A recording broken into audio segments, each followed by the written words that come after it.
Aqui está a tradução solicitada. As 3 idades da vida interior. Terceira parte, da página 92 até a 95. Como viver praticamente do espírito da fé. Na vida devemos julgar todas as coisas, guiando-nos por esta luz celestial. Será necessário lembrar que devemos considerar a Deus a luz da fé? Por infelicidade, sim, e mais necessário do que se poderia imaginar.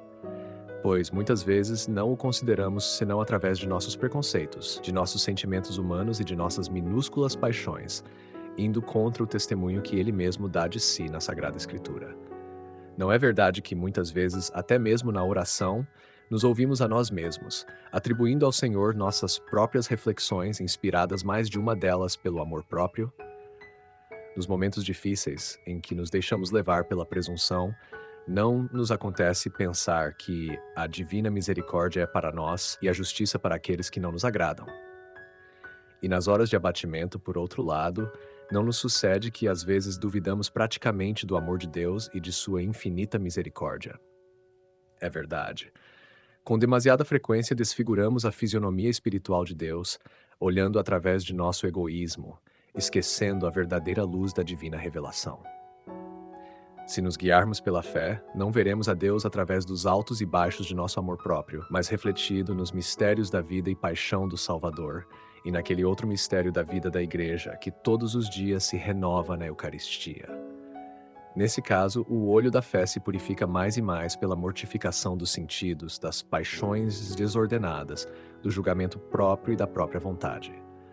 Só assim cairá, pouco a pouco, a venda da soberba, esse véu que nos impede de contemplar as coisas divinas, ou que só nos deixa vê-las entre sombras e dificuldades. Muitas vezes, limitamo-nos a considerar as verdades da fé como quem olha da praça para os vitrais de uma catedral, sendo que só do interior é possível contemplá-los em sua luz e ambiente próprios. Também a nós mesmos devemos contemplar a luz da fé. Se apenas o fizermos iluminados pela mortiça luz natural, nos acontece que descobrimos qualidades naturais que exageramos bastante. Mas em seguida, o contato com a realidade e as provas nos fazem compreender nossa ilusão e então facilmente caímos no desalento. Se tomássemos como guia a tocha da fé, perceberíamos os tesouros sobrenaturais que o Senhor depositou em nós pelo batismo e que a cada dia aumentam pela comunhão. Compreenderíamos o valor da graça santificante, o valor da habitação da Santíssima Trindade em nossas almas. Pensaríamos no fruto que deve resultar de uma fervorosa comunhão e, à luz do preceito do amor, veríamos com maior clareza a excelsitude da nossa vocação cristã. Também veríamos com mais clareza os impedimentos com os quais a vida da graça tropeça em nós, a leveza que nos faz esquecer que existe em nós um germe de vida eterna, ao mesmo tempo em que um orgulho tolo totalmente contrário ao espírito de sabedoria. Iluminados pela fé, não demoraria para descobrirmos em nós 2 coisas que importa muito conhecer: nosso defeito dominante e a mais destacada entre as nossas boas inclinações. O que mais devemos combater e o que devemos fomentar mais generosamente. Mas aquele que menos consideramos com o olhar da fé é o nosso próximo. De fato, contemplamos a luz da nossa razão, que é deformada pelos preconceitos, pelo egoísmo, pela soberba, pela inveja e pelas outras paixões. Daí acabamos por aprovar no próximo aquilo que, humanamente, nos é agradável e está conforme aos nossos gostos e caprichos, aquilo que nos traz algum benefício e proveito. Pelo mesmo motivo, condenamos nele tudo o que nos incomoda, e às vezes até as qualidades que o tornam superior a nós e nos fazem sombra. Quantos juízos temerários e implacáveis, quantas calúnias, mais ou menos conscientes, têm sua origem e explicação neste olhar obscurecido pelo amor próprio e pela soberba. Se soubéssemos contemplar o próximo à luz da fé, com um olhar espiritual e puro, quanta vantagem isso seria para ele e para nós mesmos. Nesse caso, em nossos superiores, não veríamos senão representantes de Deus e os obedeceríamos sem criticá-los e com toda a alma como se fossem nosso Senhor mesmo. Naqueles que naturalmente não nos são simpáticos, veríamos almas resgatadas pelo sangue de Cristo, que fazem parte do seu corpo místico e que talvez estão mais próximas do que a nossa, de seu divino coração. Nosso olhar sobrenatural ultrapassaria o escuro véu da carne e do sangue que nos impede de ver as almas que estão tão perto de nós. Quantas vezes nos acontece passar longos anos ao lado de almas belíssimas sem percebermos sua beleza? Mas é necessário vê-las como elas são para amá-las sinceramente e profundamente. Então nos beneficiaríamos das suas qualidades e elas também se beneficiariam das nossas. Da mesma forma, se olhássemos com espírito de fé as pessoas que naturalmente nos são agradáveis, muitas vezes descobriríamos nelas virtudes sobrenaturais que elevariam nosso afeto natural e o tornariam mais puro. Adivinhá-las íamos também os obstáculos que enfrentam para alcançar a perfeição, e seria fácil para nós dar-lhes com toda a caridade um conselho ou receber um deles para caminharmos mais leves pelos caminhos do Senhor. E por fim, a luz da fé deveria nos guiar por todas as conjunturas da nossa existência, esses acontecimentos, felizes ou infelizes, frequentemente. Nos limitamos a vê-los exclusivamente sob seu aspecto sensível, como poderia fazê-lo um ser irracional, ou, no máximo, a considerá-los com a nossa razão, mais ou menos deformada. Raramente os contemplamos a partir das alturas do sobrenatural, que nos faria ver, como diz São Paulo, carta aos Romanos 8, 28, que para os que amam a Deus, todas as coisas concorrem para o seu maior bem, até as contrariedades e os acontecimentos mais dolorosos. Até o pecado, segundo São Agostinho, se soubermos aproveitá-lo para nos humilharmos. Nas injustiças dos homens, muitas vezes descobriríamos a justiça divina e um castigo pelas faltas que ninguém nos reprocha, ao mesmo tempo que nos são imputadas outras que não cometemos. Compreenderíamos igualmente as provações que Deus nos envia e como o Senhor busca nos purificar por meio delas. Mais adiante, trataremos da purificação passiva da fé por meio de algumas dessas provações que limpam de toda escória essa virtude teologal e põem em destaque seu motivo formal, que não é outro senão a verdade primeira que nos falou. Antes de chegarmos a isso, esforcemo-nos para que nossa fé cresça sem cessar. Não nos contentemos em ver as coisas apenas com o olhar da razão. Devemos saber abrir mão de certas luzes inferiores, tornando-nos assim dignos de outras mais altas. É necessário que o sol se oculte, se quisermos contemplar as estrelas no firmamento. Da mesma forma, é preciso renunciar ao abuso da razão, que se pode chamar racionalismo prático, para que nos seja dado descobrir os vivíssimos resplendores dos grandes mistérios da fé. Ajuda-nos, ó Deus, nosso Salvador, e por amor à glória do Teu nome, livra-nos. Tendo tratado sobre o espírito de fé, consideremos agora o que deve ser a esperança ou confiança no Senhor para aqueles que avançam no caminho espiritual. É preciso esclarecer o que se entende por certeza da esperança, pois ela se fundamenta na certeza da fé e possui um caráter especial que deve ser bem compreendido. A esperança infusa é tão necessária quanto a fé para alcançar a perfeição cristã e a salvação. Além disso, para levar uma vida interior profunda, não basta esperar em Deus com uma esperança frágil e intermitente, como acontece com muitos cristãos. É preciso acolher sua vontade, mesmo quando ela nos parece obscura e desconcertante, aceitá-la com filial submissão e esperar pelo auxílio divino com confiança firme, humilde e perseverante. Defeitos que devem ser evitados. Há dois defeitos opostos que devemos evitar: a presunção e o desânimo. É oportuno mencioná-los desde o início, para que possamos compreender melhor a natureza da esperança que se mantém erguida entre esses desvios contrários. A presunção pode manifestar-se de duas formas. A primeira ocorre quando alguém confia excessivamente em suas próprias forças, como faziam os pelagianos, esquecendo-se de pedir a ajuda de Deus e ignorando a necessidade da graça para qualquer ato meritório. A segunda ocorre quando alguém espera da misericórdia divina aquilo que Deus jamais prometeu conceder, como o perdão sem uma verdadeira penitência ou a vida eterna sem jamais fazer o menor esforço para merecê-la. Na primeira forma, presume-se das próprias forças. Na segunda, espera-se de Deus aquilo que ele nunca prometeu. Além disso, não é raro que os presunçosos, no momento da provação e da contradição, acabem caindo no defeito oposto, o desânimo, como se esse bem tão difícil que é o objeto da esperança fosse algo impossível de alcançar. O desânimo pode levar à preguiça espiritual, também chamada de assídia, que considera difícil demais a busca pela santidade, afastando-nos de qualquer esforço. Seguindo esse caminho, pode-se chegar até o desespero. Não são poucas as almas que oscilam entre esses dois extremos e nunca chegam a formar, na prática, uma noção clara da esperança cristã. A natureza da esperança cristã fala-se menos dessa virtude do que da fé e da caridade. No entanto, ela tem uma importância imensa. A esperança cristã, sendo uma virtude infusa e teologal, é essencialmente sobrenatural e, portanto, está muito acima do mero desejo natural de felicidade ou da confiança natural em Deus, que poderia surgir apenas do conhecimento racional de sua bondade. Por meio da esperança infusa, tendemos à vida eterna, à bem-aventurança sobrenatural, que nada mais é do que a posse de Deus. Ver a Deus diretamente como Ele mesmo se vê e amá-lo como Ele se ama. E, ao nos dirigirmos a Deus, apoiamo-nos em sua divina ajuda que Ele nos prometeu. O fundamento da esperança não está em nosso esforço, mas em Deus, que nos estende a mão, Deus, auxiliator, conforme sua misericórdia, suas promessas e seu infinito poder. Assim, desejamos a Deus para nós, mas por Ele mesmo, pois Ele é o fim último do ato de esperança, vivificado pela caridade. Em outras palavras, por meio da esperança desejamos a Deus como nosso fim último, sem subordiná-lo a nós, como fazemos com os alimentos que servem à nossa nutrição, mas nos submetendo inteiramente a Ele. Dessa forma, compreende-se que, ao contrário do que afirmavam os quietistas, a esperança, embora inferior à caridade, nada tem de desordenado. É uma grande virtude, mesmo que não seja a maior de todas. A grandeza da esperança.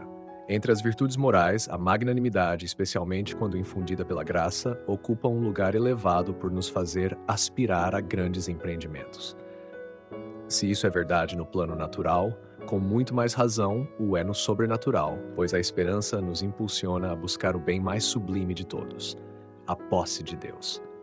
Além disso, a esperança não nos leva apenas a desejar um grau inferior de bem-aventurança sobrenatural, mas sim a vida eterna em sua plenitude, sem fixar limites.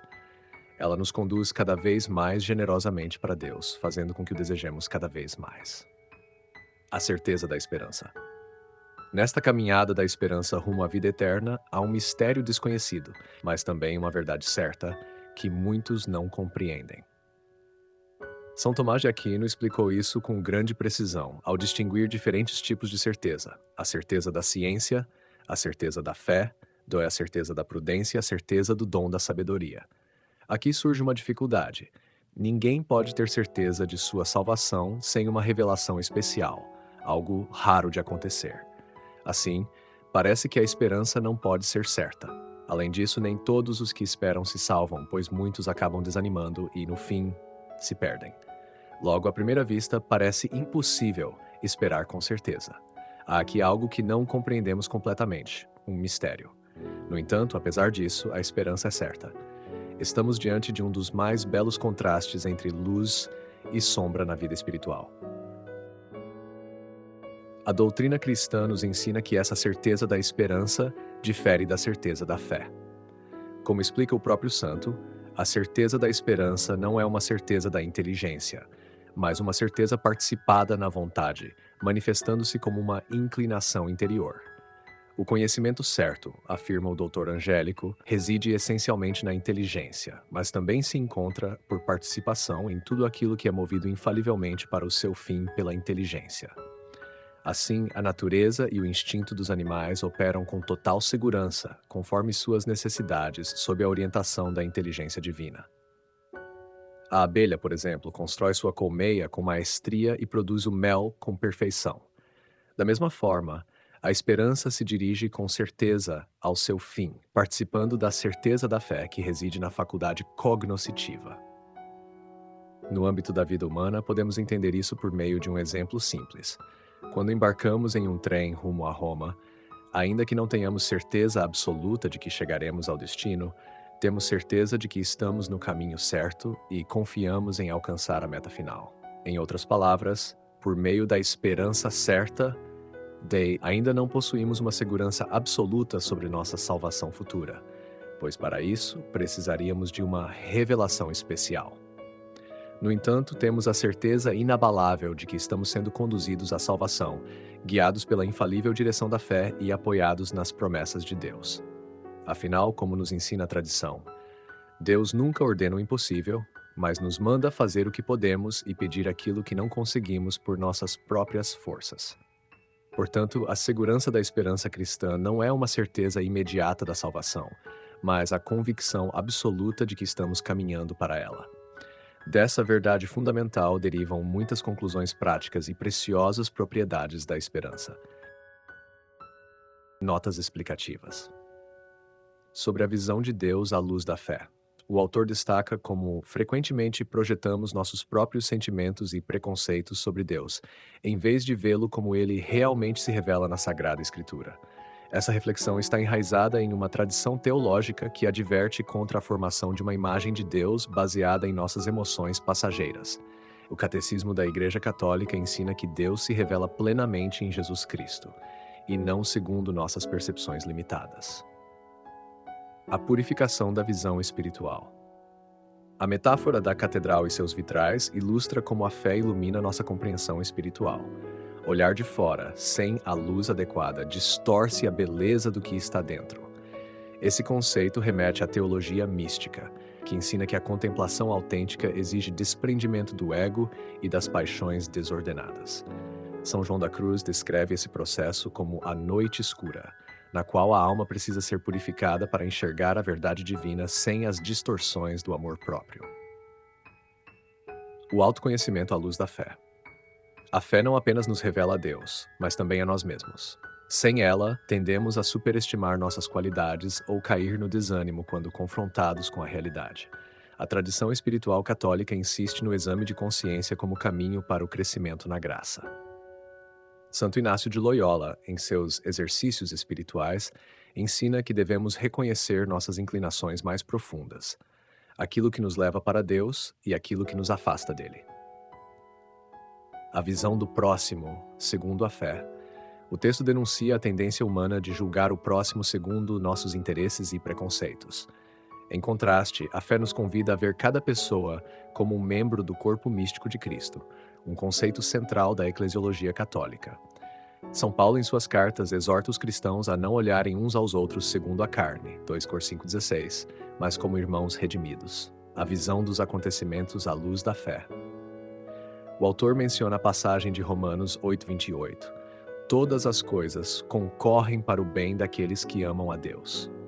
Esse é um princípio fundamental da providência divina, que ensina que até os sofrimentos podem ser instrumentos de purificação e crescimento espiritual. Santo Agostinho, ao dizer que até o pecado pode ser ocasião de humildade, reforça a ideia de que Deus pode extrair um bem mesmo das nossas quedas, desde que haja verdadeira conversão. A esperança cristã e seus desafios. O texto apresenta dois extremos a serem evitados: a presunção e o desânimo. A presunção leva a confiar excessivamente em si mesmo ou esperar de Deus o que ele não prometeu, enquanto o desânimo pode levar à desesperança. Essas são tentações espirituais clássicas. Santo Tomás de Aquino explica que a esperança é uma virtude teologal que se fundamenta na confiança em Deus e em suas promessas, e não em nossas forças. A certeza da esperança. A esperança cristã, embora seja uma certeza, difere da certeza absoluta da fé. São Tomás ensina que a esperança possui uma certeza na vontade, ou seja, uma inclinação confiante em Deus, mesmo sem a garantia racional da salvação pessoal. Isso reflete o equilíbrio entre a confiança na graça divina e a necessidade da perseverança final, um tema central na espiritualidade católica. Queridos ouvintes, chegamos ao fim deste audiolivro e quero expressar minha profunda gratidão a todos que permaneceram conosco até aqui.